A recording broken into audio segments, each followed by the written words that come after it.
Hello class, my name is Travis Knapp. I'm going to be going over the accident case study for Aviation 401. For this case study, we're going to talk about some of the risk mitigation things that we can use as flight instructors and as pilots in general. We're going to be going over United 173 as our case study. It's a DC-8 TAC 61. Beautiful airplane, I love the old liveries.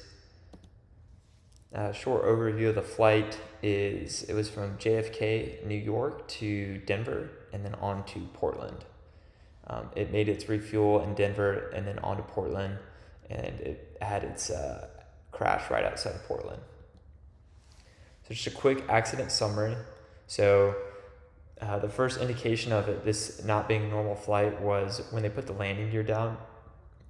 It made an unusual sound characteristic. And then also gave the first officer who was flying some unusual flying characteristics that he was concerned about. They decided to land and do an emergency landing, assuming that the gear was not down properly just because of this sound and the improper flying characteristics. The captain told the flight attendant to get the cabin ready. And what ended up happening is they spent so much time on checklists and preparing the back cabin that they ran out of fuel. And the first officer and the engineer, so there's 3 pilots on the flight deck, both were understanding that they're running out of fuel and made hints to the captain, but never directly told him that they were concerned about the status of the fuel.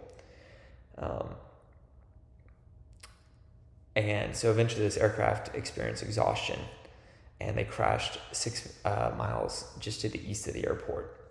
There were 10 fatalities, and there's no post-flight flyer. One of the reasons for that is they were out of fuel, so there's no fuel to burn.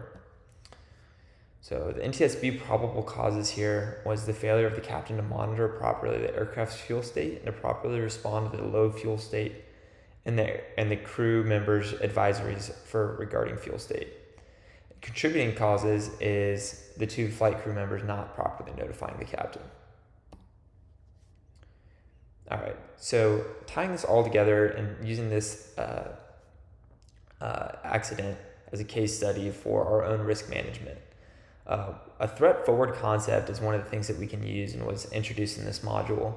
So this includes using the law of primacy. So the first things that you brief on a flight or the first things you do on checklists are going to be the more important things. So hey, these are the things that could kill us: running out of fuel, control surface failure, landing gear not being down. And then you get into the ancillary checklist for things that might be a little less relevant, like the auxiliary power unit. Relevant threats are identified early, and then discussion of how to counter them before the actual point where the decision needs to be made. One of the big things that came out of this case study was CRM, so crew resource management, how all the pilots should be working together on the flight deck. This is one of the things that you can use other pilots to help you manage risks. And this CRM eventually led to TEM, threat and error management.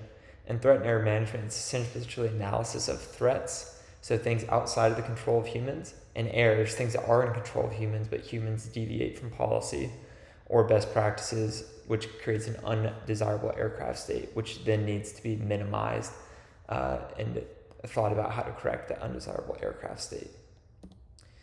So using that to think about where we could have broken the chain of failure on this flight is if good CRM was occurring on this flight, the captain would have been notified by the first officer and the flight engineer that they were in a low fuel state.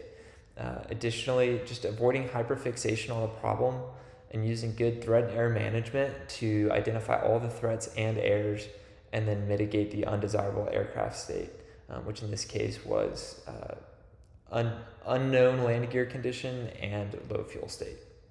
So thank you guys for watching my video. Look forward to seeing y'all's and the conversation and the discussion.